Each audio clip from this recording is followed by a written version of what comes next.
Monkeypox. O tema do vídeo de hoje é Monkeypox, mais popularmente conhecido como varíola dos macacos. No vídeo de hoje, pessoal, a gente vai discutir um pouquinho sobre a nota técnica 46, que foi lançada na segunda-feira pelo Ministério da Saúde, que trata sobre recomendações em casos de Monkeypox no ciclo gravídico puerperal. Meados de maio de 2022, a OMS declarou um estado de emergência global para casos decorrentes de casos de Monkeypox.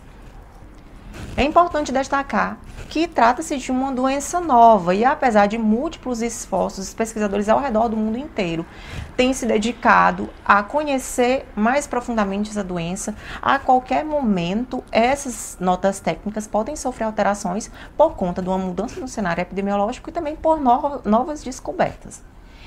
Gente, a Monkeypox é uma zoonose, é uma doença causada por um vírus, né?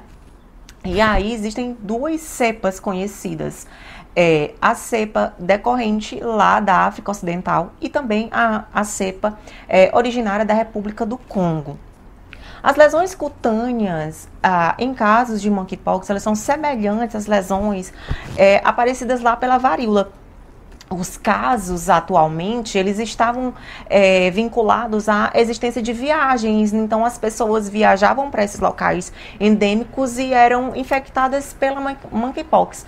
Interessante destacar que esse surto agora, de 2022, ele já está confirmado transmissão local. Com relação à epidemiologia, a partir de 2022, foi verificado que a existência de transmissão, a existência de casos de Monkeypox em outras áreas não endêmicas, como, por exemplo, Europa, países da África do Sul, áreas da Ásia, da Oceania. Atualmente, nós já somamos no Brasil mais de 1.000 casos confirmados de varíola dos macacos. Com relação ao diagnóstico clínico, o período de incubação varia de 6 a 13 dias, podendo chegar de 5 a 21 dias, né, seguido de um período prodrômico aí de surgimento de febre, sudorese, cefaleia, mialgia. E aí, 3 dias depois desse período prodrômico, começam a aparecer as erupções cutâneas, que acometem mais face e extremidades. Esse é o diagnóstico clínico, as manifestações clínicas da Monkeypox. Gente, é interessante também destacar que na Monkeypox as lesões elas são mais circunscritas, elas têm também uma profundidade diferente, elas geralmente evoluem para umbilicação. Com relação ao diagnóstico laboratorial, o Ministério da Saúde ele relata uma dificuldade, né, nesse momento inicial, ainda uma escassez de recursos, mas ele indica como teste laboratorial o teste de biologia molecular e destaca ainda que tem uma dificuldade ainda de fazer testes de antígeno, que são ali a base dos testes rápidos. Então, não temos testes rápidos ainda para Monkeypox. Esses testes, eles geralmente são feitos com SWAB, então as coletas, sugere-se aí a utilização de coletas de 2 sítios. Geralmente é mais fácil de encontrar nas lesões ativas, nas lesões cutâneas ativas, mas também pode-se estar utilizando coletas de SWAB de orofaringe, ou então coleta também de resquícios de crostas das lesões. Com relação à transmissão, pessoal, ela pode acontecer animal humano, humano, ou então transmissão por superfícies ou fomes. Mais relacionado à questão da transmissão humano, o que a gente observa é que a transmissão ela é maior entre indivíduos contaminados, né, por mucosas, por pele, contato direto muito próximo.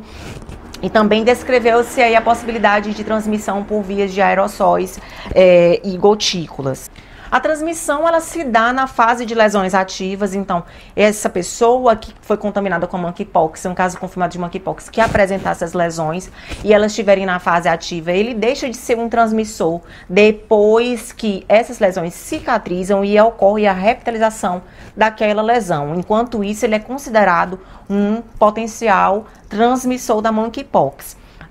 A transmissão sexual tem sido divulgada não só pelo contato pele a pele, ali, pele mucosa, mas também por conta que foram identificados vírus, né, no material seminal. Então, existe aí uma recomendação da Organização Mundial de Saúde para que se haja uma abstinência sexual nas fases de lesões não cicatrizadas e principalmente o uso obrigatório do preservativo por 12 semanas após a revitalização dessas lesões, que é quando o indivíduo para de transmitir a Monkeypox. Como medidas de prevenção, gente, interessante é que esse paciente que estiver suspeito ou confirmado para monkeypox, ele esteja isolado, né? Principalmente quando ele tem ali as lesões ativas e quando elas não estão cicatrizadas ainda, ele precisa estar isolado.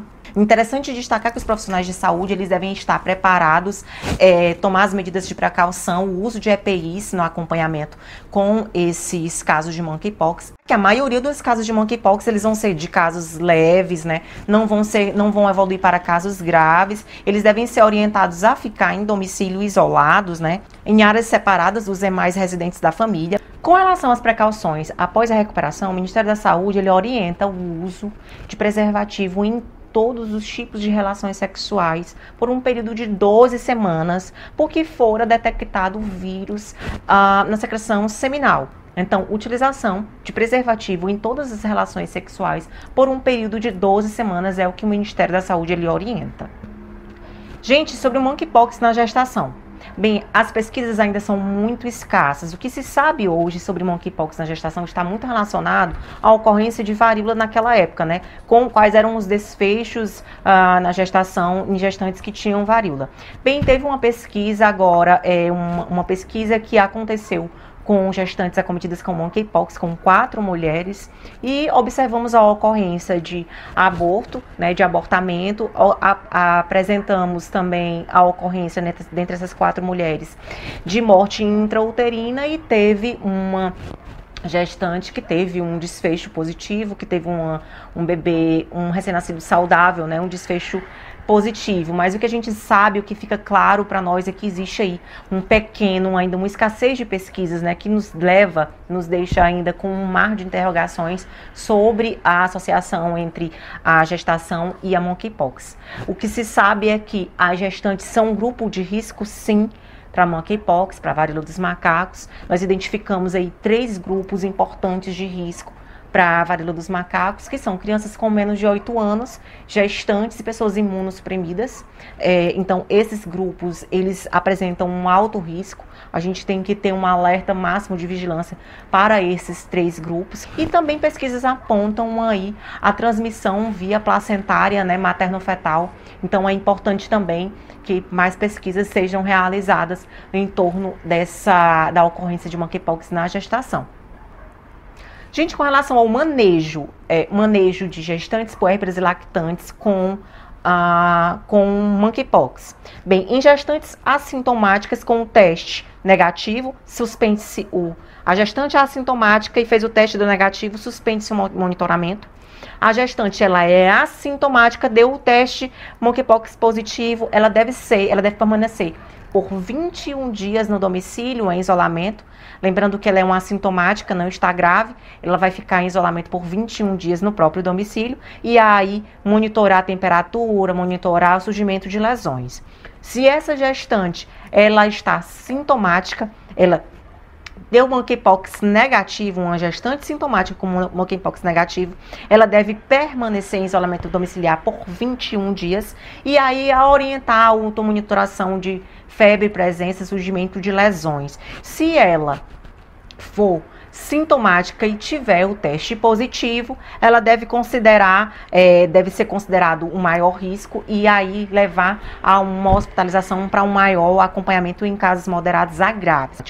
Bem, com relação ao tratamento da monkeypox na gestação, na gravidez, não existe um tratamento específico que pode ser utilizado, um tratamento sintomático em casos de cefaleia, de febre, mialgia, enfim. Porém, não está recomendado o uso de antivirais na gestação. Pessoal, com relação às vacinas para monkeypox, nós não temos nenhuma vacina específica para monkeypox. O que se sabe é que as vacinas no combate à varíola, elas são eficazes também para monkeypox, mas essas 2 vacinas, nenhuma dessas vacinas estão disponíveis no Brasil. Pessoal, trata-se de 2 vacinas de vírus vivo atenuado e nenhuma das vacinas está indicado para gestantes. Com relação à avaliação fetal, o que se sabe é que o vírus ele pode atravessar a barreira hematoplacentária. Gente, com relação ao momento e à via do parto, existe uma escassez de pesquisas com relação à via e ao momento do parto, ao tipo de via do parto que é indicado em casos de monkeypox. O que se sabe é que, durante o trabalho de parto e parto, deve-se permanecer a garantia da presença do acompanhante saudável e indicar o uso de EPIs para esse acompanhante.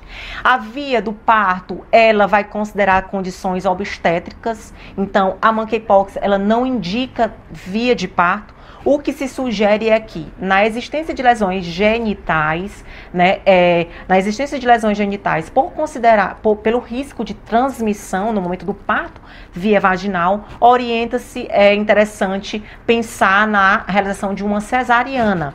No entanto, a ocorrência da monkeypox por si só, ela não vai indicar a via de parto. Devemos considerar aí todas as boas práticas do parto e nascimento, que já são amplamente divulgadas e orientadas para todos os profissionais de saúde, todos os serviços de saúde, inclusive com relação ao campeamento tardio do cordão, que continua sendo indicado.